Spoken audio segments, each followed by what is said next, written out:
Hi, I'm Ben, and I'm an application scientist at DeNovix. And today I'm going to talk to you about counting nuclei suspensions on the CellDrop Automated Cell Counter. Nuclei suspensions are important for workflows including ATAC-seq and RNA-seq, where having clean, accurate counts of your nuclei is critical for success.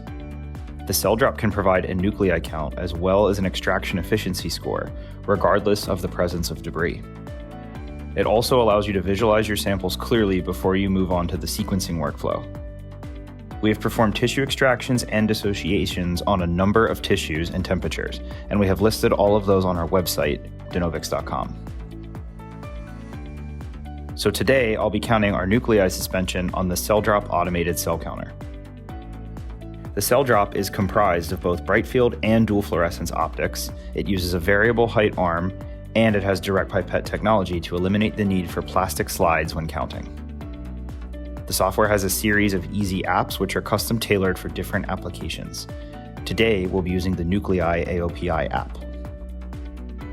Before counting nuclei on the CellDrop, we used the Miltenyi Gentle Max Dissociator and Nuclei Extraction Buffer to prepare the suspension.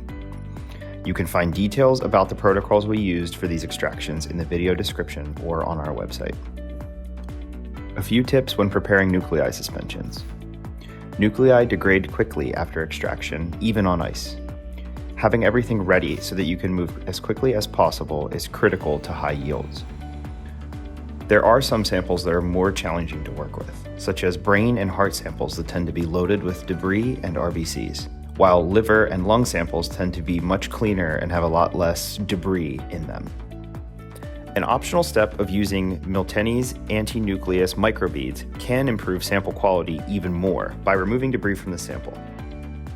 Next, mix the nuclei suspension with a 1:1 ratio of AOPI fluorescence viability dye. In traditional cell viability testing, the AOPI dye combination stains live cells so they fluoresce green and dead cells so they fluoresce red.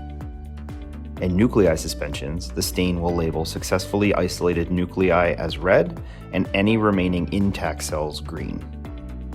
It is possible to use trypan blue for this process, but we recommend using AOPI and the CellDrop fluorescence mode to increase the accuracy of the results.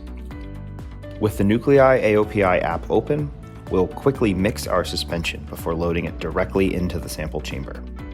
Pre-configured protocols for each cell type can be easily accessed before counting.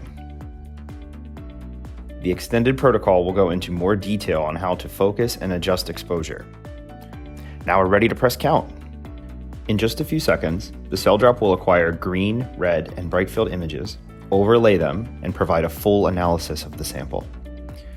On the left side of the screen, you'll see some of the measurements collected, including nuclei per mil, extraction efficiency, and intact cells per mil, as well as more measurements. As you can see in the image, the nuclei fluoresce red, while the intact cells fluoresce green.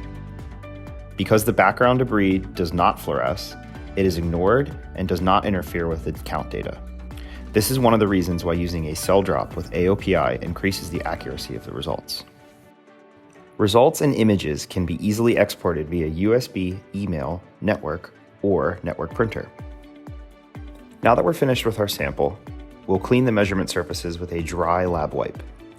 With no sample carryover and no requirement for disposable slides, the CellDrop is ready to measure your next sample. So as you can see, combining the precision of the AOPI viability stain with the accuracy of the direct pipette technology on the CellDrop provides excellent quantification of nuclei suspensions before moving on to expensive technologies like RNA-seq or ATAC-seq.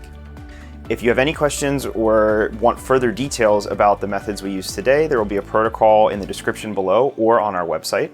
And if you have any questions about your specific applications, methods, or cell types, myself or the rest of the application science team would be glad to assist you, and you can contact us.